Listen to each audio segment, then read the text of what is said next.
I wish I never watched that video. I thought I'd grow out of shit like that by the time I hit 20. Yet there I was, off my tits on some choice MDMA Jeff hooked us up with, touring through some kind of hardcore sadomasochism site. The kind of videos you're surprised on the dark web. If you ever stumbled across the Pain Olympics or 4chan, you'll know what I'm talking about. When I was a teenager, mates and I would gather around a PC screen playing chicken to see who could watch the most extreme content without leaving the room or puking. This was like that, but with a tablet and nobody is sober. In my defense, it wasn't my idea. Luke's cousin was down for the weekend. Young lad, about 16 I think. Not too bright, but kept himself to himself, which meant he wasn't going to get us caught sneaking him into the rave underage.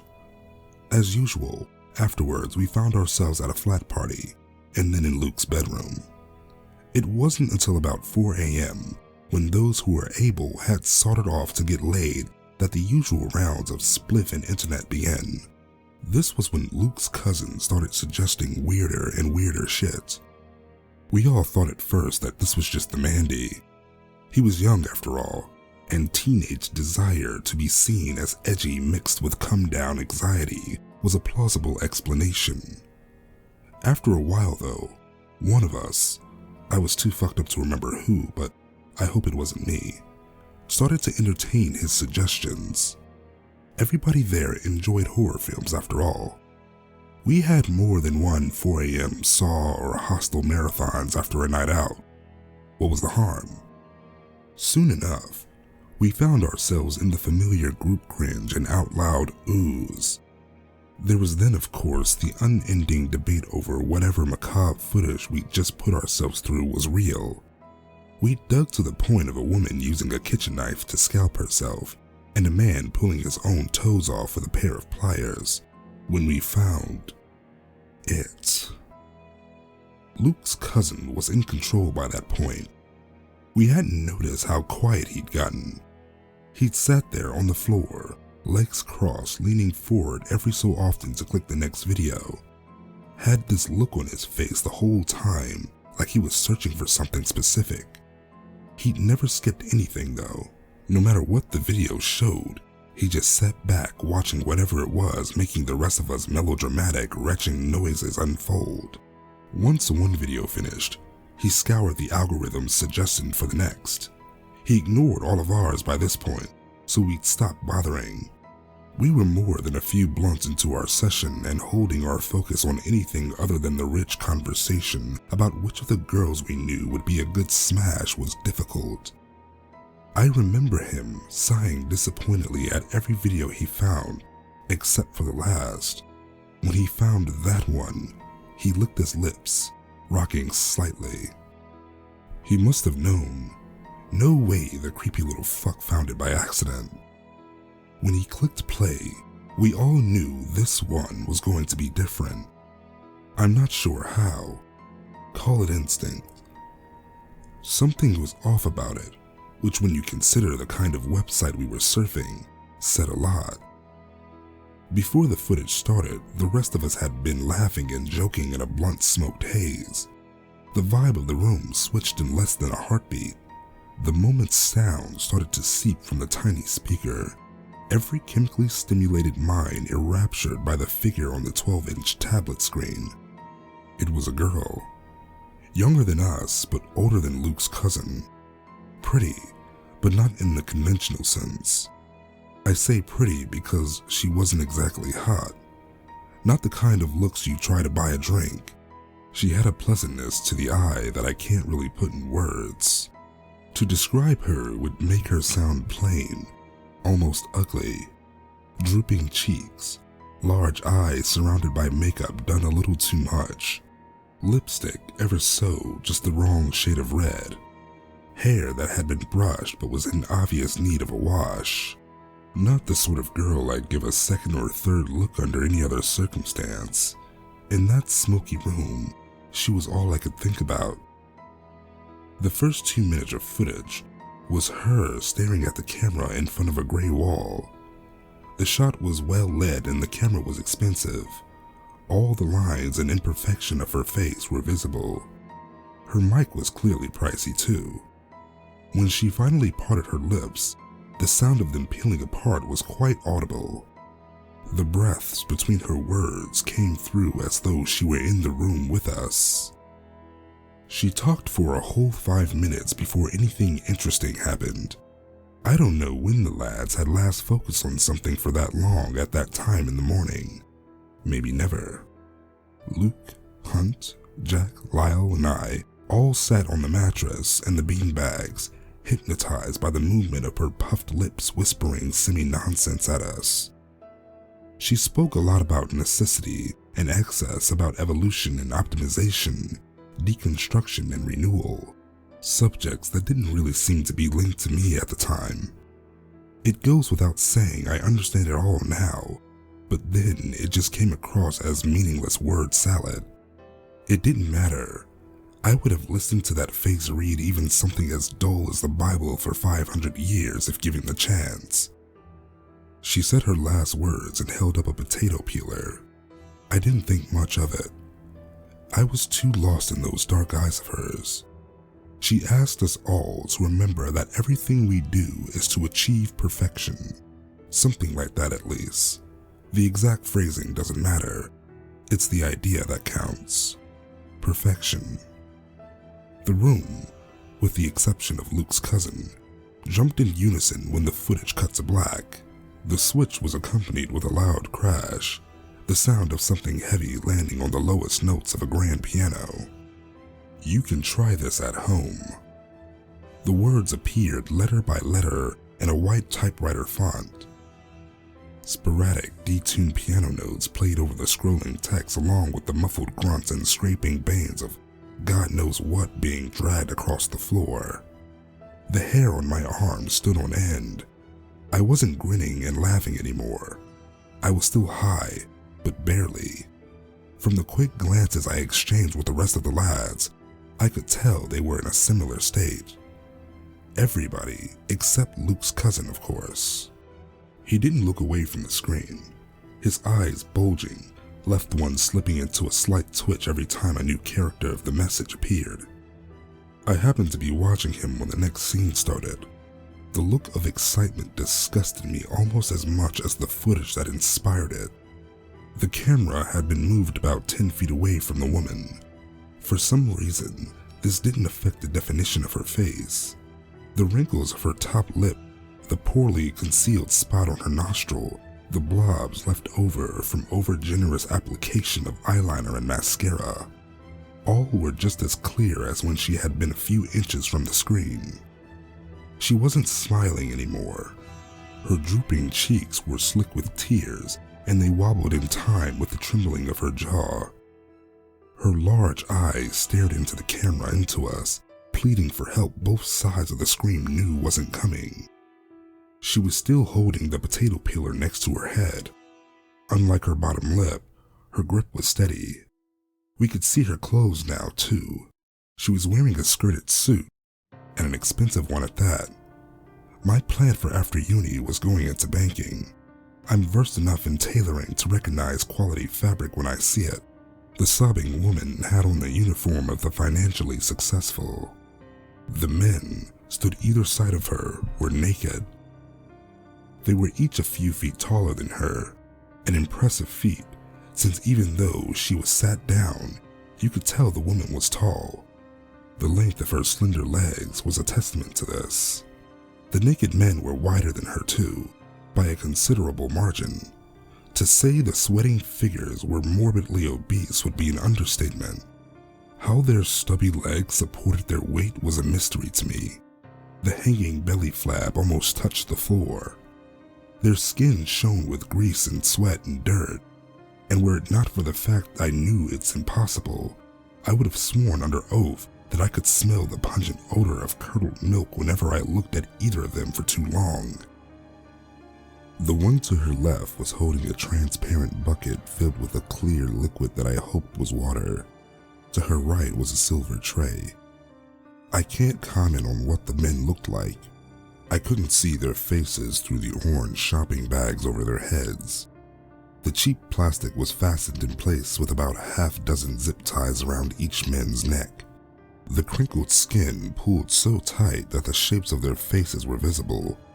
A pair of orange-bound skulls on the peaks of twin mountains of glistening flesh. The only movement from either was the steady in and out of the bag being pushed and pulled by labored breaths. Excess is the enemy of achievement. There was another piano crash. The letters didn't scroll out one by one this time, but appeared as a single block. They only hanged around for about half a second before the video took us back to the dusty floorboards, gray wall, sobbing girl and her hulking guardians. Except she wasn't sobbing anymore. She wasn't smiling either. Even though her gaze was directly onto the camera, her expression was blank. Still laced with an unexplainable magnetism, but the perk and spark from the segment where she spoke to us was gone. She raised the potato peeler in front of her face. Before I knew what was happening, she dragged the blade down in a single uninterrupted motion. She didn't wince, didn't flinch, didn't register in any way the sharp metal slicing through the bridge of her nose. The removed flesh rolled itself into a damp curl as she peeled. It fell to the ground with a wet splat that was far too loud for comfort. Scarlet gushes joined the streaks of dark makeup her earlier tears had dislodged. Pale bone was visible in the wound. The bottom tip of her nose hung on a thread from where the peeler had found its way too deep and she had to yank it out. The blood pooled at the dangling chunk, dripping on her expensive skirt. She didn't even blink. Someone threw up. I could smell it. Although the sounds of the hurling felt like they came from some other world, I was lost in the woman on the screen. I couldn't look away, and I didn't mean that my curiosity got the better of me. I was actively trying, putting so much strain into turning my head that the veins in my neck began to bulge. My eyes throbbed. The tiny muscles used to move them left and right screamed, threatening to tear from the force I put on them. Didn't work. I was helpless, sat on the dirty carpet unable to stop, watching as she dragged and dragged the gleaming metal. On occasion, the blade would get clogged. When this happened, she would reach into the bucket, whisking the utensil around to remove the debris. Clouds of red bloomed in the water. The whole time, her expression stayed unresponsive to the curls of skin piling up on the floor, the crimson wetness that consumed the lower half of her face, the open holes where her nostrils used to be. She should have screamed, but didn't. Part of me knew it was more accurate to say she couldn't. That part of me was the one that wanted to scream too. I was paralyzed and terrified. No matter how much strength of will I mustered, I couldn't turn my head away from the screen. Couldn't shut my eyes, couldn't focus on anything other than the scraping of the peeler. Adrenaline and panic took over my mind. My body seemed to be getting different messages from the girl shearing off her own nose slice by slice. To my absolute disgust, I had, pitched a tent. I had never felt uglier, more repulsive in my life. I'm not a psycho or a pervert. I'm not. All I wanted to do was not watch. The footage must have tapped into something deep, some latent human infatuation with violence in all of us. That's the only explanation, surely. It's not like a video could hijack your body. Ah, beauty. Such minimalism. The piano crash was louder this time, closer to the microphone. Again, the words only last about half a second.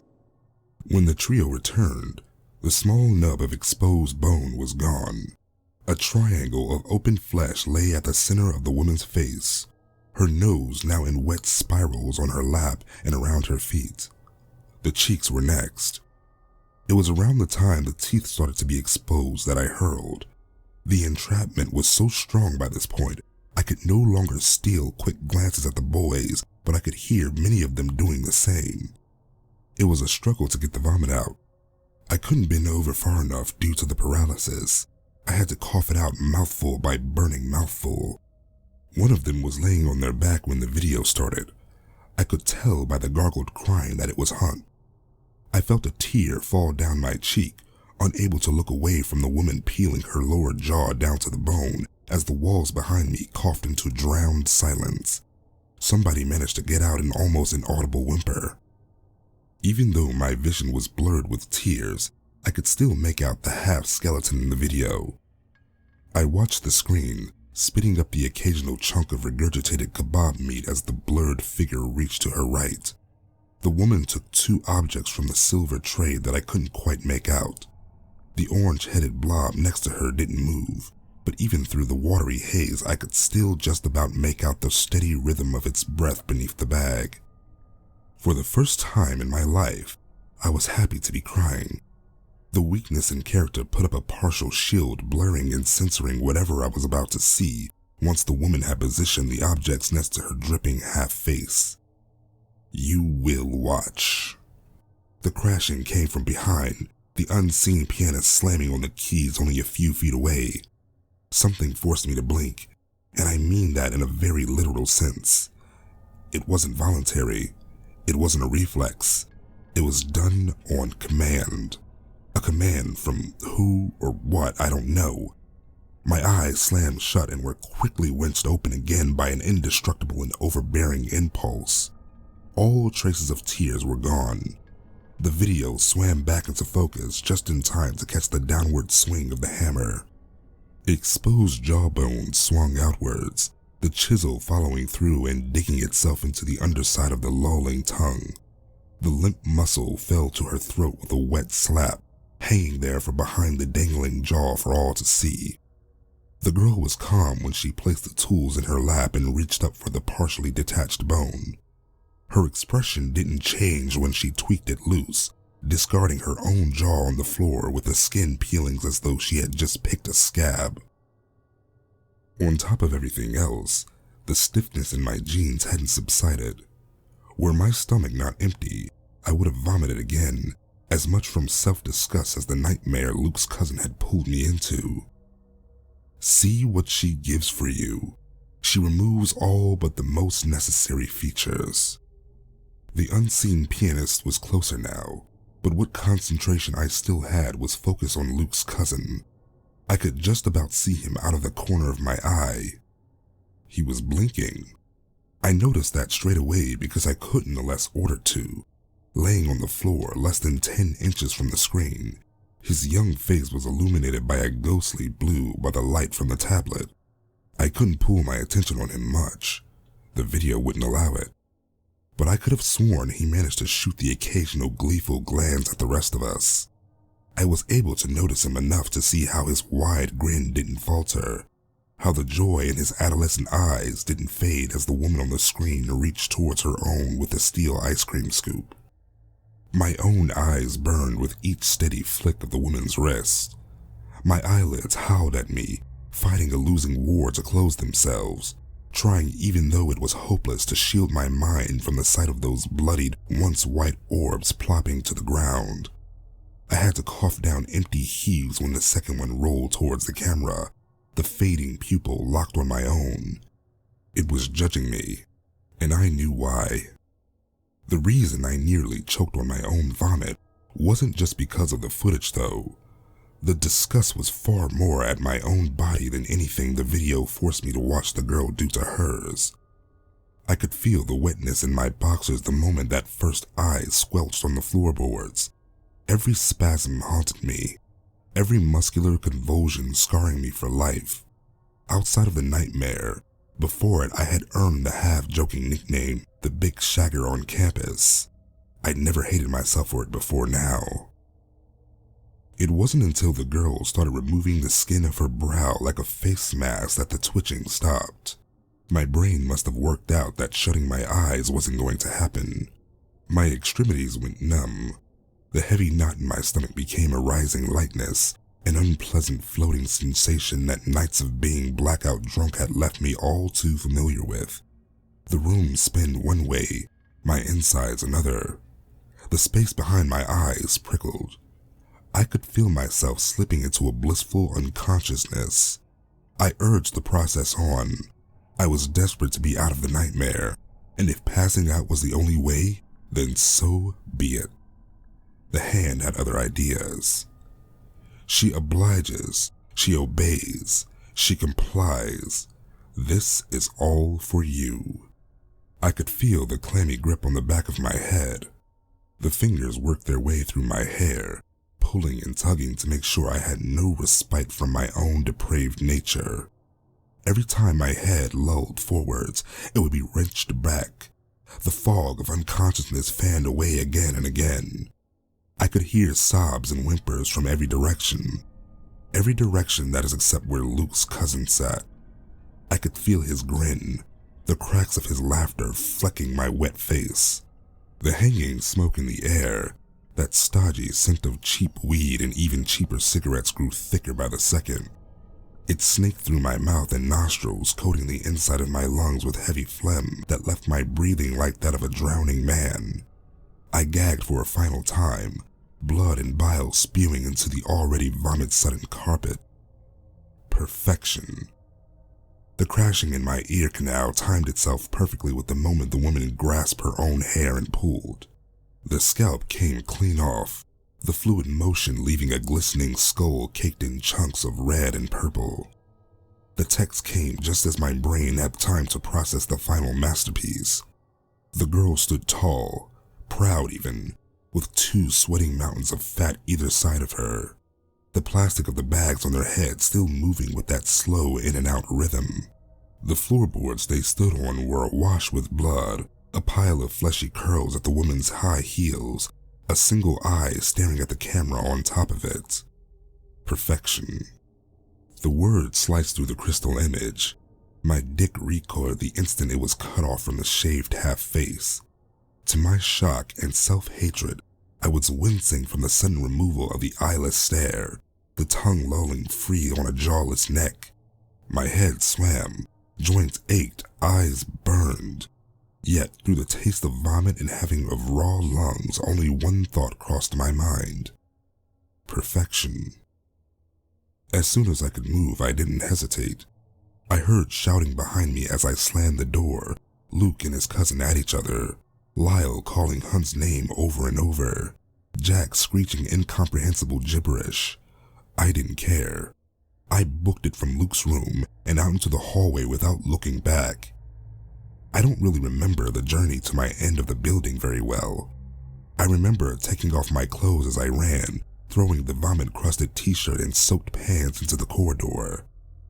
I left my phone, keys, and wallet. I'm usually protective of the necessities, but in the wee hours of that morning, they didn't matter. Nothing did, save for removing as much of what had transpired from myself as possible. People laughed when they saw me sprinting naked through the halls, but the laughter quickly turned to shrieks and startled mutters as they came close enough to see the blood and puke slathering my lips. Somehow, I kicked down the door to my room. I'm not a strong guy, but desperation and adrenaline meant the old hinge gave way after 2 blows. Once sure the door was firmly barricaded by my wardrobe, I screamed my way through an hour-long shower. With the temperature up full, the water scalded my skin at the point leaving actual blisters on my forearms, but it wasn't hot enough. Neither was the bleach I grated in with a scouring pad from the kitchen. Once drips of reddish water started to drip from the end of my shame, I gave up, collapsing into a sobbing heap on the tiles. When I woke, the shower was still on, but had long since run cold.